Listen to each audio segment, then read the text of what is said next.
Hey everyone, my name is Nathan, and welcome to Hale. I cannot believe that I'm on my third season of the 25 movie challenge. I have now seen 75 movies for the first time, and this challenge has been going on for over a year. It has been a blast to film. I had season 1 be all about the 1970s, season 2 was all about choosing 5 actors and 5 movies from them, and season 3, my most recent one completed, was the Western genre. And I'm not going to lie, season 3 has been my personal favorite. If you're not familiar with what the 25 movie challenge is, what I'll do is I'll choose a category of movies or subcategory, and I'll choose 25 movies from that category. Normally, this category includes movies that I just haven't seen much of or I've been meaning to see more of, and I need the motivation to actually bring myself to watch it, and then I watch them. I don't have a set timeline. It's not like there's a due date. The whole point of the 25 movie challenge is to do it at your own pace. My most recent one, the Western challenge, lasted from January 10th to May 13th, I think. My latest one lasted from January 13th to May 10th. It was just about 5 months. It was just about 4 months. And today I will bring you my ranking of the 25 Westerns I saw for the first time. Now, before I give you my ranking, if you are wondering what 25 movies I watched, I actually posted a tribute video which included all 25 watches. Now, this was in order of when I watched them, so it wasn't a ranking. It was just to give you an idea of what movies I watched and what order I watched them in. There was definitely a strategy with how I chose to watch movies when I did. I mean, the first movie and then the 24th and 25th movie, those were the only ones that I really strategized. Everything else was just like fair game, but still, it's a fun video and it gives you an idea of what I've been watching for the last 4 months. Coming in last place at number 25 was the last movie that Marilyn Monroe and Gregory Peck ever made, and that is The Misfits. Now, this movie isn't screaming Western. I mean, it definitely is a Western movie. However, it's not as Western as the other movies on this ranking. I was intrigued by it because I like all the actors mentioned, and it also intrigued me that it was their final film. Plus, it has Montgomery Clift, which I'm a fan of. The reasons I didn't care for The Misfits as much as the other movies, it's definitely subjective and personal to me. I wasn't a big fan of the plot of the movie. A big theme is hunting for horses so that they can be made into dog food and all that fun stuff, and it's not fun stuff. I wasn't a fan of the story. One really interesting thing about this challenge was initially I went into the challenge expecting to watch all the James Stewart Western movies. In fact, that was a big reason I was motivated to do Westerns in the first place. I even have this sweet DVD box set right here. But then I realized, Nathan, you're gonna watch James Stewart movies regardless of whether or not you're doing a challenge. And so I actually made a goal to not watch any James Stewart movies. But there were still 2 titles that snuck into the ranking for other reasons, one of which was number 24, How the West Was Won. I really wanted to like this movie. It has an absolute all-star cast from the 60s, and that was the biggest reason I did enjoy it, because there were so many famous people to see, and there's a lot of different stories happening. The main characters here are Debbie Reynolds and Gregory Peck, but the movie is 3 hours long, and there were really only several scenes that stood out to me. I mean, there was a really cool train sequence, and it was cool seeing the famous people pop up, but the story just didn't mean as much to me as it should have, and I'm still not quite sure what is missing from this movie, but the whole thing just kind of fell off to me. At number 23, I have The Badlanders. Now, this movie was something I was motivated to watch because of Ernest Borgnine. Plus, it's directed by Delmer Daves, who hasn't led me astray yet, and so I had high hopes for The Badlanders. It wasn't very good. In fact, really the great sequences of this movie have to do with when they're in the coal mine and they're trying to dig for gold and there's like an explosion. There wasn't too much to like about this one. Really forgettable. At number 22, I have a movie that some of you claimed is not really a Western, and that is Oklahoma. Going into this challenge, I knew for a fact that I wanted to check out Oklahoma because it had been on the watch list for a very long time, and that's the exact reason I do these 25 movie challenges. And Oklahoma was kind of a mixed bag for me. There were things that I really liked, such as the dancing and some of the songs, but then there were other things that just kind of bothered me. For one, the characters, they're also wishy-washy. They're always changing their minds. The movie also felt way too long, and it felt like there was a lot of fluff. There was definitely some scenes that they could have just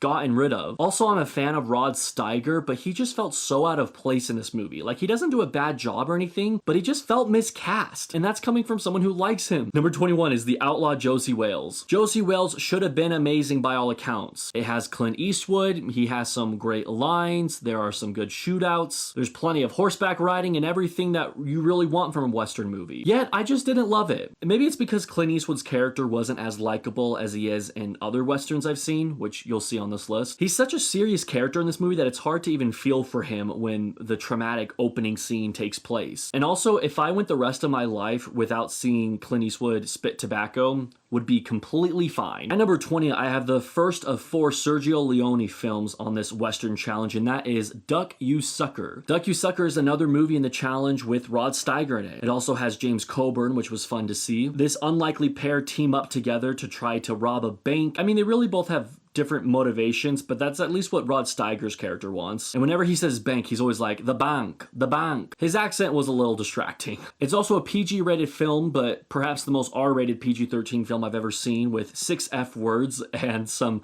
disturbing scenes. Let's just say it needs an updated rating. And although I mentioned Rod Steiger's accent kind of distracts me, I still think he gave a great performance here. I really haven't seen a movie that I don't like him in. And although it's my least favorite Leone film, there were still some Leone signature moments that just made me smile. There's one sequence where James Coburn is on a horse, Rod Steiger's on a horse, and they're separated by a train track. A train comes by, but when the train departs, when James Coburn is back in focus, he's gone, and his cowboy hat is on his horse. In other words, he has caught the train as it zoomed past. Little things like that are just moments that had me smiling. Number 19, we have the penultimate movie I watched in the challenge, and that is The Shootist. I'm kind of sad that The Shootist is this low on the list, but that just proves how many good westerns I watched in the challenge. The reason I saved The Shootist for the 24th movie I watched in the challenge is because it felt right to end the challenge with John Wayne's final movie. And I didn't want it to be the very last movie of the challenge because I'd started with 3:10 to Yuma and I wanted to end with 3:10 to Yuma. It's literally about him as a cowboy. He is grown up, he is an old age, he has had a great life of being a cowboy. In fact, the first 5 or 10 minutes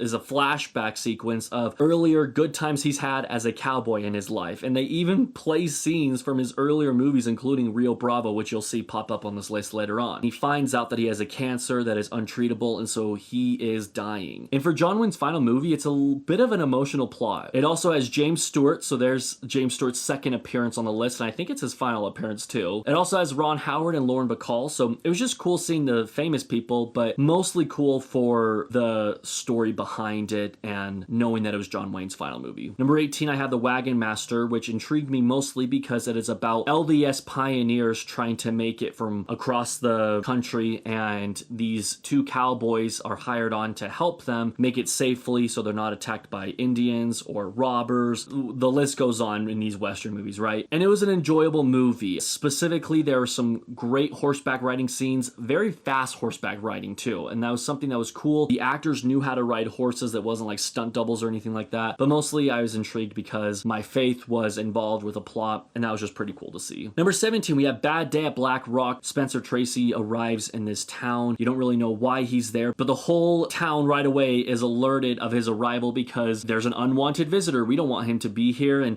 so the whole movie kind of plays along with that plot, and you're trying to find out why he's there. I like the way the movie played out. It's another Ernest Borgnine film as well, so that was fun. Number 16, I have Johnny Guitar, which is the least traditional Western movie on this list possibly, and that's because Joan Crawford is the main lead. A lot of these Westerns, you kind of get the main cowboy and then he has a love interest. But in this movie, although it's called Johnny Guitar, Joan Crawford, she is the main cowgirl of the movie. It's really cool. There's a shootout at the end between 2 females. I wish it was a little bit more dramatic than it was. They could have spent more time on the shootout. Instead, it just kind of happens very fast, and I just wish they spent more time on it because it's so rare that we see 2 females with guns in this old Western era. So really like the movie for that. Number 15 is My Darling Clementine, which was probably the most simple Western movie I've watched in this entire challenge. And what I mean by simple is I feel like there was nothing too big that made it stand out amongst the others, but I still really enjoyed it. I liked Henry Fonda's character. He's always so good at playing the heroic characters that never back down. Knock on wood for a later movie of the list, but in this movie, it was no different, and so that's really what made it enjoyable. At 14, I have The Gunfighter with Gregory Peck. The Gunfighter was a fun watch because, for one, it's a Criterion Collection movie, but also it just wasn't what I was expecting. The movie's about Gregory Peck's character, who's the fastest gunfighter in the whole entire West. You know, his name precedes him. Everyone knows who he is. So when he arrives in town, that's all that they can talk about. For a movie being about such a reputable cowboy, there's not too much action. It's mostly just a lot of dialogue and uncertainty of what direction it's going to go in. And you think that it wouldn't work out that way, but it actually worked quite well. It had similar vibes to High Noon, and also Gregory Peck is just a great actor too. I also loved how Ringo, Gregory Peck's character, he's so well known for his fast gun draw, yet you never really see it. It kind of reminded me about the shark from Jaws, how that's the whole movie, yet you never really see the shark. And I just found it interesting how both movies are able to portray that message without showing it too much. Number 13 is the third movie I watched in the challenge, and that is Jubal, another Delmer Daves movie, which is what led me to watch Badlanders when I did. I was interested in this movie because it's a Criterion, I owned it, it has Glenn Ford, which I love as an actor now, it also has Ernest Borgnine and Rod Steiger. I just listed 3 actors that I'm big fans of from this classic Hollywood era, and so why wouldn't I watch it, you know? The movie is very frustrating at times. Rod Steiger is just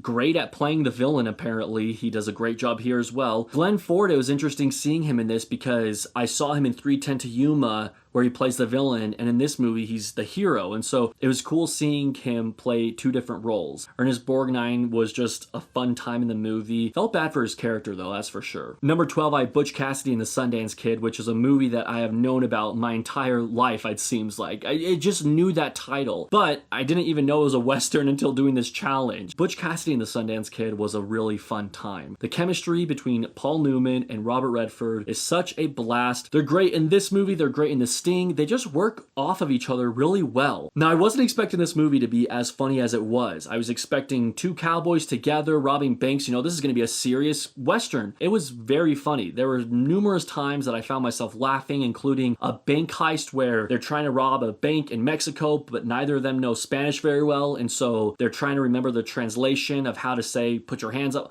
all that stuff. Just a lot of fun times with Butch Cassidy and the Sundance Kid. Yeah. Huh? Number 11, I have my next Sergio Leone film. There are 2 more remaining after this, but this one is A Fistful of Dollars. Clint Eastwood is just so freaking cool in this movie, especially when someone doesn't apologize to his mule. Silvanito is the overlooked character of the movie. Guy's just absolute beast. I don't think Ramon is the most intimidating villain, but he's clearly very villainous. The final showdown is very exciting, but not the best Leone showdown I've seen. It was just a great movie. At number 10, I have The Wild Bunch, which was a movie I was very excited to watch because it came highly recommended by my friend Carson. The great thing about The Wild Bunch is it's kind of a farewell to the Western genre. It's about these cowboys who are all older in their lives, and it's just transitioning into the auto industry rather than the old West with all horses. The great thing about The Wild Bunch is how many cuts there are. There are just so many different cuts. It is absolutely insane. Carson and I were talking about how hard it would have been for the editors to cut as many times as they did and still make the movie that they were able to accomplish. Oh, wow. A lot to say about The Wild Bunch, but I'll just leave it at the train sequence is amazing and the final shootout is incredible and mind-blowing too. And Ernest Borgnine's smile, I will never forget that image. Number 9, I have the original True Grit with John Wayne. I had seen the remake, and so I didn't include it in this challenge because it's only first-time watches, but the original one was very enjoyable for me. I thought that Kim Darby did an amazing job as this young girl who's trying to get revenge on her father's killer. There's actually a lot of things I liked in this one more than the remake. A lot of people like the remake more. I kind of preferred this one, I would say, though the remake is still good. And John Wayne is a blast in this movie too. Number 8, I have The Searchers, and the only thing I knew about this movie going into it was that iconic ending shot with John Wayne through the doorway, turning around, walking away into the West. It was funnier than I was expecting as well. Jeffrey Hunter's character especially really got some laughs out of me. That's the thing with these Western movies. I think going into the challenge, I was expecting nitty gritty, dirty face cowboys shooting off at each other, and there's a lot of funny moments within these movies. Number 7, I have the final Gregory Peck movie of the list, and that is The Big Country. You know, I could talk all about how beautiful the country was and how it was portrayed in this movie because, you know, that's what it's called, but the 2 standouts for me were Gregory Peck's character. He just has that classic trait that I love where he doesn't back down from his beliefs. Really appreciated that. But Burl Ives to me is the standout in this movie. He won the Oscar for Best Supporting Actor, and it was definitely deserved because he gave a great performance, and he's the biggest thing that I will remember from this movie. Coming in at number 6 was a movie I had no idea existed until I was starting this challenge. I was kind of looking through highly rated Western movies on Letterboxd and whatnot, and I heard of the Oxbow incident. It also had Henry Fonda, which was an actor I was focusing on in the month of February for my Star of the Month series on Instagram. I don't want to talk too much about the Oxbow incident, but here's what I'll say. It is a movie that will leave you speechless. It's one that, though I don't like it as much as 12 Angry Men, it had very similar vibes to 12 Angry Men, where there's a lot of arguing, a lot of disagreement.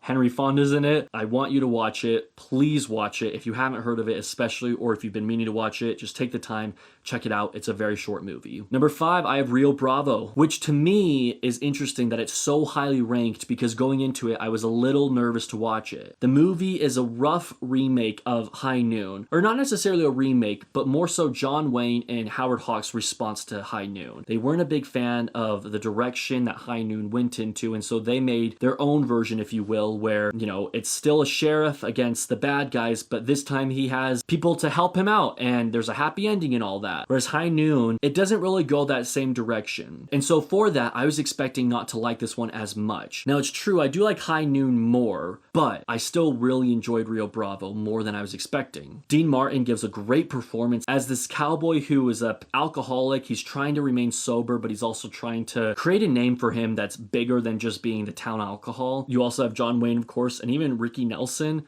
Really random casting there. I don't think he was amazing, but he was good enough. But the standout scene for me was when Dean Martin and Ricky Nelson's character sings My Rifle, Pony, and Me. Just a great sequence where they're all laying out in the jailhouse, just singing a song, guitar strumming. I loved it. Also, Dean Martin has one of the best voices of all time. Number 4 was the final movie that I watched in this challenge, 3:10 to Yuma, the 2007 remake. I was expecting the movie to be exactly the same as the 50s version. I mean, obviously more violent and more up to speed on today's standards. As far as the story goes, I was expecting them to be the same, and let me just say, it is not the same. This movie is about half an hour longer, and so there are definitely some added elements, and even then, it also goes into some new directions. I think that Christian Bale and Russell Crowe are great casting choices. Logan Lerman plays the son, and the son has a much bigger role in this movie than he does in the original version, and I thought that was a great direction to go into. I thought it was great to have the son play that bigger role, and I think Logan Lerman did a great job at it too. It's just a really good modern day Western movie. I hate to say it, but the only modern Western movie on this whole entire list. Number 3, I have For a Few Dollars More. This is the sequel to Fistful of Dollars. It's also the next Sergio Leone film on the list. I was just so impressed by this movie. It's not quite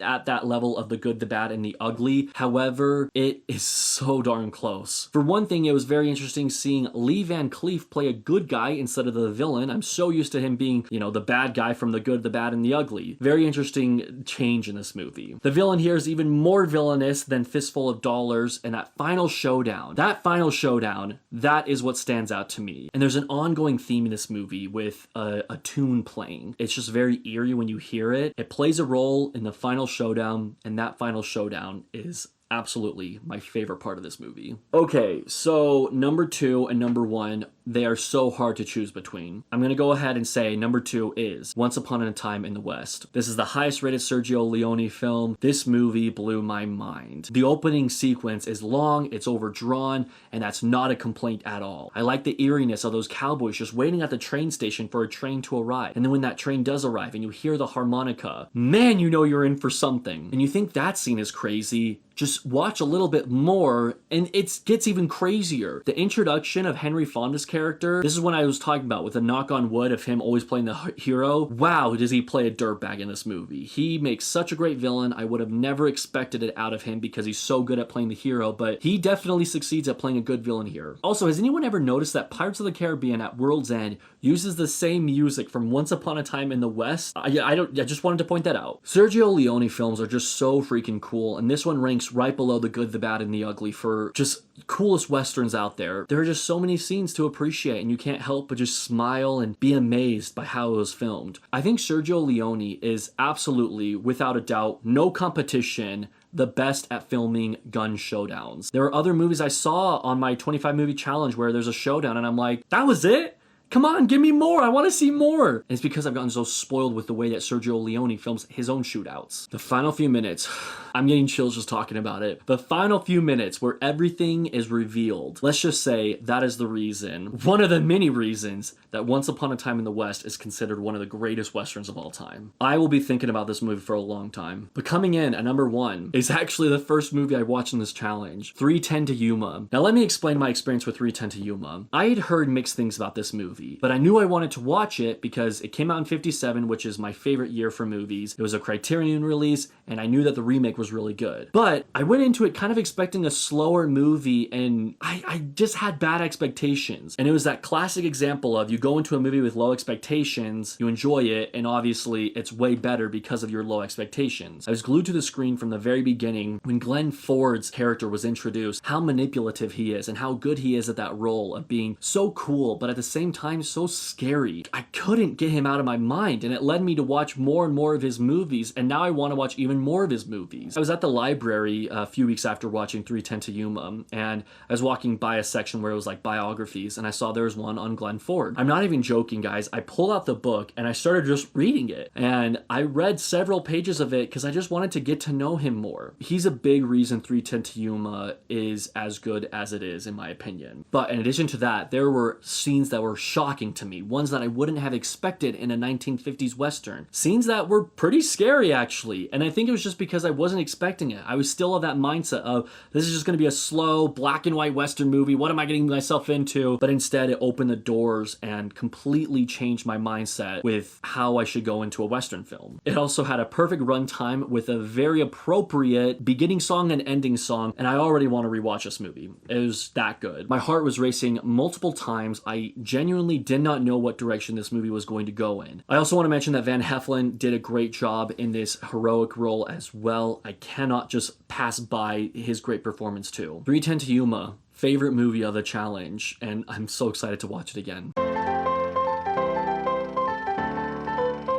Hey everyone, so it's actually a new day. I wanted to film this little extra add-on so that I can show you guys what season 4 of the 25 movie challenge will look like. When it comes to season 4, I had a lot of ideas, and it's always so fun planning for the next season and thinking about like what kind of movies I'll be watching. But when it came to deciding, there were just so many options. My friend Carson had a really good idea, and I'm rolling with it. He recommended using a wheel, one of those decision makers, wheel of names online, you know? It's the normal wheel that I use in these challenges to decide what category I'll be watching. The way season 4 will work is there are 100 movies added to the wheel. Every time I am ready for my next movie, I will spin the wheel and see what movie it gives me. Now I kind of want to go through and just explain how I chose each movie. The first 25 or so movies are all movies in my Criterion collection. I would say it starts from Afterlife and goes down to Showa. These are movies in my Criterion collection that I own, but I have not seen yet, and I need to see them. Next up, I have a few other movies that I own, but I haven't seen. They're just not Criterion movies, and that's what these are. Oh, and the Marx Brothers as well. And then I have just some fun categories. So a movie from my Disney Plus watch list, a movie from HBO Max, Netflix. And I also wanted to have this challenge be reminiscent of previous challenges I've done before. And so season 2 was 5 actors, 5 movies. And so you'll find that I have a few actors listed on here. And then I decided to choose all the Best Picture movies I've never seen. I believe there are 20 Best Picture movies I have yet to see, and this is them. Next up, I chose a few more other movies that I owned that I haven't seen. This is reminiscent of season 1, the 1970s. I have a movie from 1994 because that's one of my favorite movie years of all time. And I know that there are movies that I want to see in that year, but I just can't bring myself to do it because there's no motivation there, you know? And so that will be perfect for this. A few other movies that I own, a 1920s movie, World War II movie. That was actually one of the categories in the running for season 4. There's that, and then a John Candy movie, another actor. And then here's an interesting one. So I have 3 TCM books that I want to dive into because there's a lot of movies recommended in them. And so I have 5 entries per book. So 5 musicals could potentially be watched, 5 movies from the summertime, and 5 must-see sci-fi movies. These are all things I've also considered for past 25 movie challenges, but they just haven't won. And then I have a few directors. I wanted someday do 5 directors, 5 movies, kind of like what I did with the actors. Here are some directors I'm interested in seeing more of. We got 4 right there. And then 2 of my favorite years, 57 and 39, are in the running. And then finally, a Batman animated movie. I can't really just spin it 25 times right now. I mean, I guess I could, but that kind of gets rid of the excitement and the anticipation for each new movie. And so the way this challenge will work is every time I spin a movie, it will be on Letterboxd. My review will be on Letterboxd, and as usual, I will have a list for my 25 movie challenge, but you will want to check my movie review because at the bottom of the review, it will reveal what the next movie to be watched is. I'll also include what category it fulfills, whether it's the Best Picture winner or a criterion for my collection. You get the point. I am going to spin one right now to see what the first movie of the season 4 challenge is. The challenge will start in June with this first movie. Let's see what movie number 1 is. Okay. It's spinning. It's spinning. Wow, it looks weird. What's the first one? Come on, come on, come on, come on, come on. Dreams! Okay, sweet. So we've got a Criterion Collection movie already in the running for the 25 movie challenge. So that's awesome. Starting with the movie in my Criterion Collection. I am very excited. Guys, thank you so much for joining me for another season of the 25 movie challenge, and please stick around with me. It's so fun hearing you guys, your feedback as we go through these movies. I also want to hear what movies you're watching in your 25 movie challenge. The challenge continues. Season 4 is going to be a blast. I'm very excited to see what's revealed, and the anticipation is already exciting me. So thank you so much for joining. I hope you have a great day.